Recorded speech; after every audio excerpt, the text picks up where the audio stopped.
Olá, pessoal! Hoje eu converso com o deputado estadual Carlos Gianazzi, que é um defensor nato dos servidores públicos na Alesp, especialmente dos professores. Olá, deputado, tudo bem? Olá, tudo bem? Como vai? Um abraço aí para toda a diretoria do CPT, para o nosso presidente José Maria e para todos os associados. Muito obrigado, será dado. E no meio dessa pandemia, né, que estamos vivendo, acredito que o senhor deve estar acompanhando o drama de muitos educadores, né? Então eu queria saber quais são as maiores queixas da classe, né? De que forma que esse isolamento tem afetado os profissionais da educação? Olha, de várias maneiras, né? Nós temos setores do magistério, segmentos do magistério que foram abandonados pelo governo estadual, como, por exemplo, os professores eventuais, eles ficaram sem salários, e os professores categoria O, que estão sem contratos e sem aulas, também foram abandonados pelo governo, um absurdo total o que vem acontecendo com eles. Né? Eles estão abandonados no meio da pandemia. E também tem outras questões gravíssimas, essa questão da farsa da educação à distância, que tem prejudicado muito os nossos professores, que estão numa situação muito difícil, com uma sobrecarga de trabalho, com exigências burocráticas desnecessárias, né? Pela internet, WhatsApp, Facebook, a própria mídia social da Secretaria da Educação. Os nossos professores não têm, muitos, uma boa parte, não tem acesso a uma banda larga que dê conta de fazer todo esse trabalho, a celulares inteligentes e a computadores preparados para fazer esse trabalho. E os alunos também, aí pior ainda, porque uma boa parte da rede estadual é constituída por alunos que não têm condições econômicas, não tem nem casa direito para morar, moram em condições subhumanas, em condições precarizadas, não tem internet, não tem computador, não tem celular inteligente, eles não conseguem receber os conteúdos. Então, os professores sofrem muito com isso. Os professores não estão conseguindo lidar com essa situação, com essas exigências burocráticas da Secretaria da Educação, que implantou uma metodologia de ensino altamente duvidosa, conteudista, bancária, de depósito de conteúdos. Não funciona no momento de pandemia, as pessoas morrendo no Brasil. O Brasil já tem mais de 11 mil pessoas mortas, São Paulo, 3.500 pessoas que já morreram também. É uma situação grave, as famílias estão preocupadas com a sobrevivência, com a alimentação, com a vida. E aí a Secretaria da Educação, de uma forma autoritária, implanta um projeto que penaliza os professores e os alunos da rede estadual. E os nossos gestores também, o pessoal do quadro de apoio escolar, os agentes de organização, que muitas vezes são obrigados a estarem nas escolas se expondo, se contaminando e contaminando depois os seus familiares. São vários ataques à educação e, sobretudo, aos servidores da educação do governo estadual.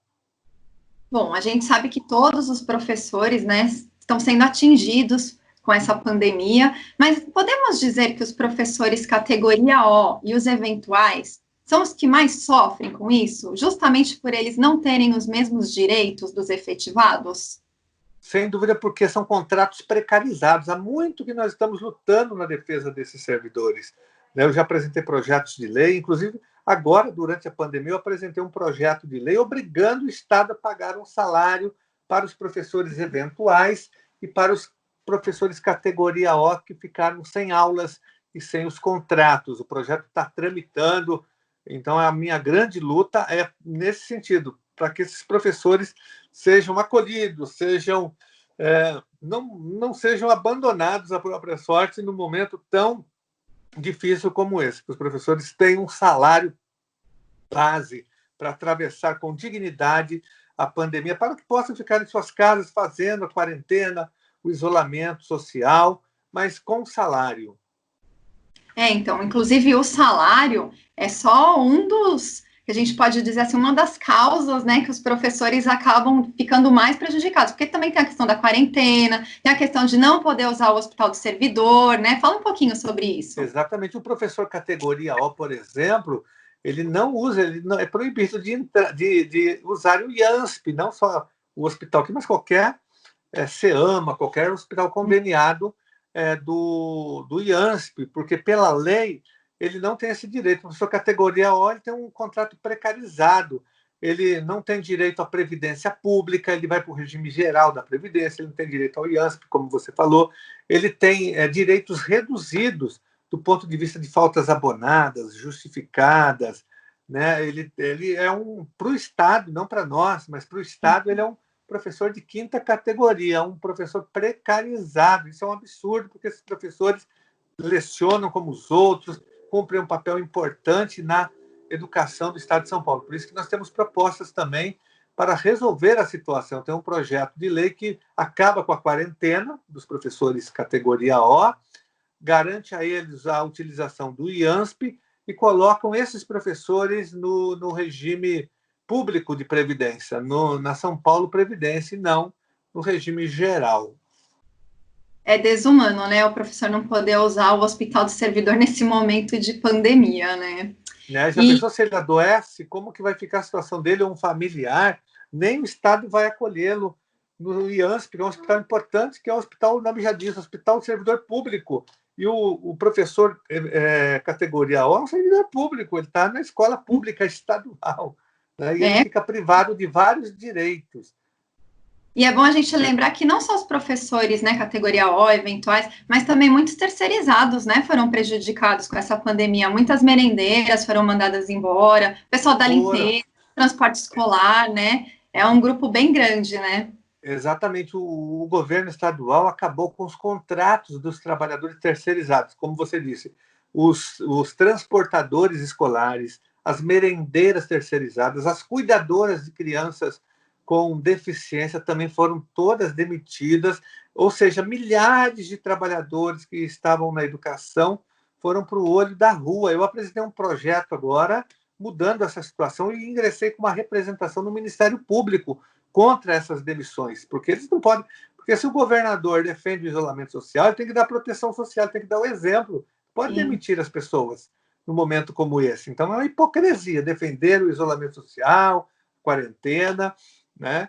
Fazer um esforço, que é o correto, que nós defendemos. O mundo todo está em quarentena, o mundo está defendendo, porque o coronavírus não tem vacina e não tem remédio. A única saída nesse momento é o isolamento, é a quarentena, né, para salvar vidas, né, diferentemente do que o governo federal vem fazendo, que é um absurdo, essa política genocida do governo federal, assassina de sabotar o isolamento social, que até virou uma crítica mundial. O mundo inteiro está criticando o Brasil por isso, por conta do presidente que sabota, faz a sabotagem, se alia ao vírus, né?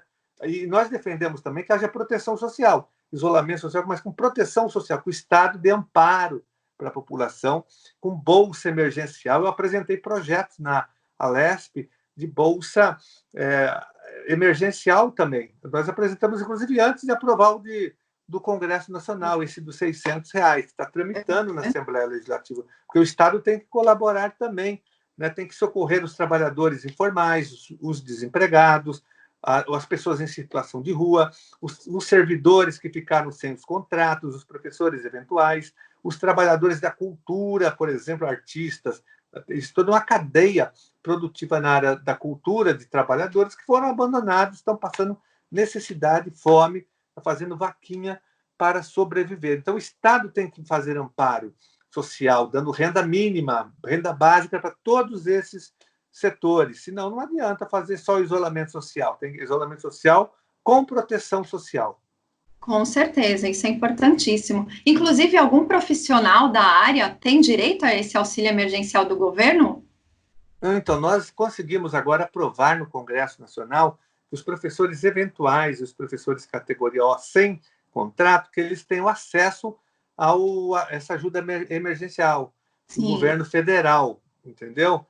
O projeto foi aprovado agora e ele está sendo, me parece que, sancionado para que esses professores tenham direito. Nós levamos essa reivindicação para Brasília e nós estamos tentando aqui que também aprovar o nosso projeto. Eu apresentei um projeto de lei garantindo os salários para esses servidores. Aliás, quando eu apresentei o projeto, ninguém falava dos professores eventuais. Eu apresentei, daí outros deputados vieram atrás, né, entidades, e, sobretudo, isso foi parar em Brasília, que foi ótimo no Congresso Nacional, e eu fiquei muito feliz com essa aprovação, mas os professores ainda estão com dificuldade de acessar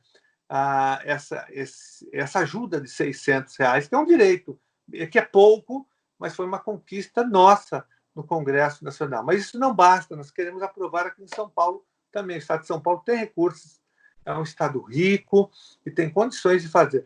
A Argentina fez isso, que tem o mesmo PIB de São Paulo, quase a mesma população, e lá o governo da Argentina socorreu todos os trabalhadores, ninguém ficou abandonado à própria sorte. Todos os setores tiveram dinheiro público, pequenos comerciantes para não quebrar, desempregados, todos, ninguém. O governo pagou, inclusive, os salários de trabalhadores da iniciativa privada, que tiveram redução salarial. Né? E lá morreram 300 pessoas. E em São Paulo já morreram mais 3.500 pessoas. E é o mesmo. São Paulo fosse um país, seria do tamanho da Argentina, com o mesmo PIB que a Argentina. Então, aqui as coisas não estão funcionando. O governo tem que jogar peso no isolamento e na proteção social. Com certeza, né? Inclusive, a gente tem que não atacar os servidores, viu? Porque Sim. O governo tem ameaçado cortar salários, cortar benefícios, já cortou alguns benefícios de setores do funcionalismo público. Isso é grave. E eles ameaçam o tempo todo reduzir salário de servidor público, escolhendo o servidor público como bode expiatório dessa crise. Não é. O servidor público é o que vai salvar o Brasil hoje. Olha só as enfermeiras, os médicos do SUS, que eles nunca investiram, sempre foram desvalorizados, agora todos estão vendo que o Sistema Único de Saúde é importante e os servidores públicos são fundamentais da saúde, da segurança, da assistência social e da educação, porque terminada a crise, a educação vai ter um papel fundamental de reconstrução da autoestima das famílias, da comunidade escolar e da sociedade. Então, nós temos que investir mais do que nunca nos servidores, porque não é o mercado que vai defender ninguém, que vai resolver isso. O mercado foi embora, sumiu, né? Desapareceu o Estado agora. E o Estado é o servidor público que está na ponta atendendo a população, né? É o pessoal da saúde que está lá no posto, na UBS, é o pessoal da segurança pública, somos nós, professores e professoras e servidores, gestores, quadro de apoio escolar. Nós estamos na ponta, nas escolas, em cada bairro tem uma escola, nós que estamos lá para atender a população. Com certeza, inclusive até te perguntar isso, né, agora. Na verdade, eu acho que a grande pergunta é como fica o ano letivo, né, quando as aulas voltarem a ser presenciais, né? No caso desses professores que só recebem por aula dada, quem fez a atribuição, será que vai poder voltar ao posto do trabalho? Não vai, porque as escolas vão ter que funcionar. Então. E a gente precisa dos professores e das professoras. Tem uma medida provisória tramitando no Congresso Nacional, foi elaborada pelo MEC e depois foi para o governo. O presidente enviou, que já flexibilizou os 200 dias letivos. Não há mais necessidade do cumprimento dos 200 dias letivos, mas exige ainda as 800 horas anuais, não? Mas ela não foi aprovada ainda, está tramitando a emendas e nós estamos lutando para que flexibilize também, haja flexibilização das 800 horas semanais, anuais, na verdade, não semanais, anuais, porque é um momento de pandemia, estado de emergência, ainda não dá para exigir fazer as mesmas exigências de um ano normal. A gente vai ter que reduzir mesmo. É um ano atípico esse, um ano que a gente vai ter que mudar o calendário escolar. Não há necessidade de você ter 200 dias letivos, pode ter 150, 140, reduzir as horas também de 800 para 700 horas, né? Enfim, é possível que isso seja feito, não tem nenhum problema. E é bom que a gente acompanhe as saídas dos outros países, como que os outros países vão resolver essa questão. Porque o importante não é a quantidade de conteúdos, né? Isso tem que entender a educação como um processo de aprendizagem, não é um processo quantitativo, mas qualitativo. Ainda não adianta ter 200 dias se o aluno não aprendeu quase nada. Se você tem 100 dias, mas se ali você concentrou uma boa aprendizagem, valeu já o ano letivo. Então, mas isso tem que ser pensado após a pandemia, porque daí que a gente vai saber exatamente a real situação do Brasil e a gente vai ter também as condições de analisar as saídas feitas por outros sistemas de ensino, como que a Inglaterra vai resolver, a Argentina, Peru, a Espanha, a Itália, China, Estados Unidos, e a partir disso a gente busca uma saída para o Brasil. Legal. Então, só para a gente finalizar, o senhor disse que tem alguns projetos, né, tramitando na Assembleia que defendem esses profissionais no momento, né? Então, fala para a gente como que está sendo essa dinâmica. A Lesp está funcionando? Vocês estão fazendo votação? Como que funciona? Olha, nós estamos sim, a Assembleia está trabalhando virtualmente, ela está fechada fisicamente, mas virtualmente nós já fizemos votações de projetos, como o projeto que decretou calamidade pública, estado de emergência, nos 645 municípios e no estado. Nós estamos aprovando alguns projetos mais relacionados à pandemia, ao coronavírus. Não há espaço para se votar outros projetos, mas nós estamos. Então, nós apresentamos projetos, indicações ao governo, acionamos o Ministério Público Estadual, o Tribunal de Contas, a Defensoria Pública. Então, nós estamos mais ativos do que nunca, trabalhando bastante, né, fazendo lives, debates, reuniões, tudo pela internet, como nós estamos fazendo aqui. Por exemplo, todos os dias, praticamente todas as noites, eu realizo uma live trazendo especialistas da área da educação, que a gente conversa com os professores das redes públicas de ensino, temas relacionados ao funcionalismo público. Convido vocês a participarem, a acompanharem esses debates na minha página de Facebook, Carlos Genasi, /oficial. Normalmente a gente faz às 20h30, tem toda uma programação. Então, é como se fosse uma audiência pública, que nós realizamos virtualmente na Lesp, só que agora nós transformamos em lives, é o que é possível fazer nesse momento, né? A gente existe agora pelas lives, pela internet, pelas redes sociais. E, por isso, nós estamos trabalhando bastante, mas cobrando o governo, para que haja investimento nos servidores e não haja nenhum tipo de ataque, nada de redução de salário, nada de redução de direitos dos servidores, que já têm salários arrochados, defasados, já fomos vítimas da reforma da Previdência, que confiscou os salários e confiscou direitos previdenciários. Com certeza. Então, fica aí a dica, né, para todos os professores te acompanharem também. Bom, deputado, olha, eu agradeço imensamente, tá à sua disposição, e muito obrigada pela entrevista. Eu que agradeço, muito obrigado. Um abraço para vocês. Abraço, até mais. E o programa de hoje fica por aqui. Até a próxima edição.